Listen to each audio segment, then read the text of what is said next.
যে সিভিক ভাইরা, যে সহায়ক কর্মচারীরা আমাদের সাথে রয়েছে, আমার মনে হয় কোথাও না কোথাও আমাদের কিন্তু তাদের প্রতি আরো অনেক বেশি সংবেদনশীল হওয়া উচিত।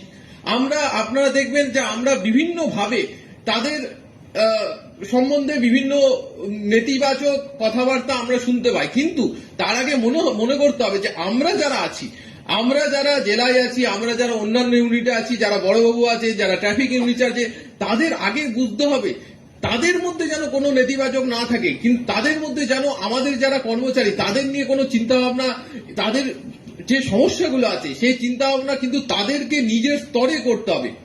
কোথাও না কোথাও আমার যেন মনে হচ্ছে যে আমাদের যারা সিভিক ভাইরা আছে তাদেরকে নিয়ে আরো বেশি করে আপনারা যারা, কালকে আমার যখন ক্রাইম কনফারেন্স হয়েছে আমি তখনও বলেছি, আমাদের যারা পুলিশ অফিসার আছেন, যারা ইউনিটে আছেন, তারা কিন্তু আরো ভালো, আরো বেশি করে আমাদের সিভিক ভাই এবং আমাদের সহায়ক যারা পুলিশ কর্মী আছে তাদের কথা ভাবুন।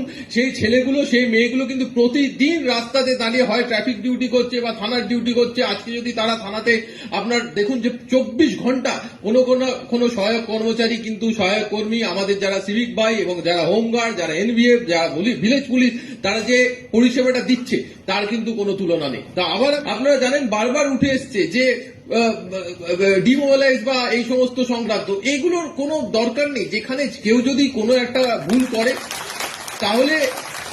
তাহলে সে তার শাস্তি পাবে, কিন্তু সেই শাস্তিটা তার ভুলের সমতুল্য হওয়া উচিত।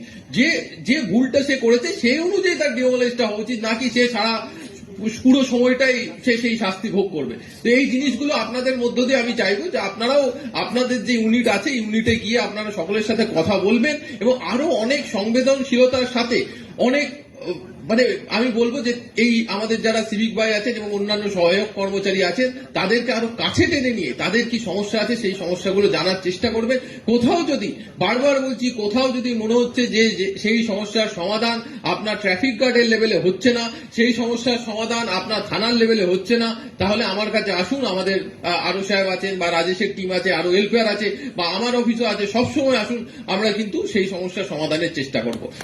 জানেন যে আমার মনে হয়, আমি সব জায়গাতে বলি, যারা লেডি পুলিশ পার্সোনাল আছেন তারা আমাদের ডিপার্টমেন্টে একটা অবিচ্ছেদ্য অঙ্গ এবং তারা যেভাবে ডিপার্টমেন্টকে সাপোর্ট করেন, ডিপার্টমেন্টে তাদের যে কন্ট্রিবিউশন, আমরা কোথাও যেন সেটা সবসময় রিকগনাইজ করতে অনেক সময় তাদের কথা বলতে ভুলে যায়।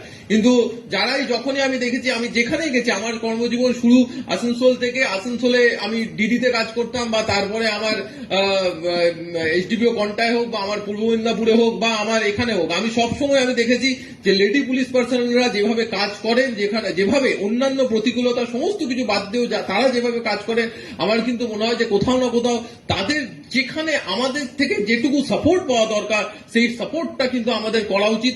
কখনোই কিন্তু আমাদের সেই সাপোর্টটা ভুলে যাওয়া উচিত নয়। তাহলে কিন্তু তারা আরো অনেক বেশি করে, আমার মনে হয় যে আমাদের সাথে তাদের যে কন্ট্রিবিউশনটা আছে তারা কিন্তু আরো অনেক বেশি ভাবে সেটা আমাদের ডিপার্টমেন্টকে দিতে পারবে। আমাদের এখানে আমাদের যে ব্যারাক গুলো রয়েছে সেগুলো পরবর্তী সময়ে আমি এসেই দেখেছি, সেগুলো নিয়ে আমাদের চিন্তা ভাবনা করা দরকার এবং আমি কথা দিচ্ছি যে যদি আমি সময় পাই সেই ব্যারাক গুলোরও যাতে সঠিকভাবে আমরা একটা ডিগনিফাইড স্টে, আপনার একটা সঠিক জায়গা আপনাদের থাকার জন্য যাতে দেওয়া যায় সেই ব্যবস্থা নিশ্চয়ই আমরা করব।